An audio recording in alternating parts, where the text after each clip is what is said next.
Bugun saytimizga eng ko'p tushgan savollardan biri revmatoidniy artrit haqida gaplashamiz.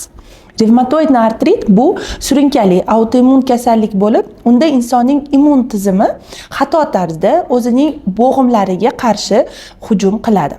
Natijada bo'g'imlarda yallig'lanish paydo bo'ladi. Bu esa og'riq, shish va qotishlikni, ya'ni harakatlarni qiynalishligiga va vaqt o'tishi bilan bo'g'im va tog'ay va suyaklarni yemirilishiga olib keladi. Revmatoidniy artrit odatda qo'l va oyoq panjalarini mayda bo'g'imlari bilan zararlanish bilan boshlaydi. Ko'pincha tanani ikki tomondan bir xil tarzda ta'sir qiladi. Revmatoidniy artritni asosiy belgilari bu og'riq, shish va qotishlik va eng ko'p qo'l panjalarini, bilak va oyoq panjalarini mayda bo'g'imlarida kuzatiladi. Ertalabki qotishlik aynan ertalab turganda bemorlarimiz 1 soatgacha qotib qolishligini bizga aytib berishadi. Va shu o'rinda bu holat simmetrik, ya'ni ikki tomonlama teng zararlanishi shart hisoblanadi.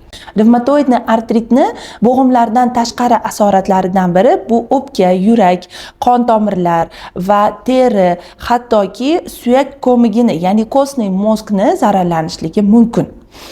Qon tahlillaridan bizga yallig'lanishni belgilovchi S-reaktiv oqsil, eritrotsitlar to'kish tezligi va shu bilan birgalikda revmatoidniy faktor va ACCP hisoblanadi.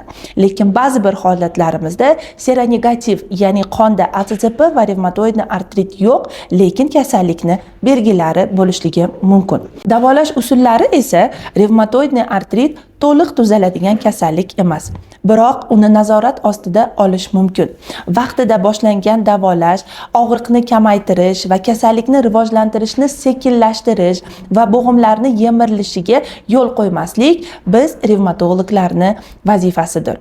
Dori vositalar bilan davolanishning eng asosiy uslublaridan biri bu bazis yallig'lanishga qarshi preparatlar, metotrexat, sulfasalazin va genni injener biologik preparatlar hisoblanadi. Aziz obunachilarimiz, revmatoidniy artritni erta tashxis qo'yishligimiz, shifokor nazoratida bo'lishligimiz va shu tariqa har doimgi, ya'ni bazis preparatlarini o'z vaqtida ichib yurishligimiz bo'g'imning funksional holatini saqlab qolishga yordam beradi.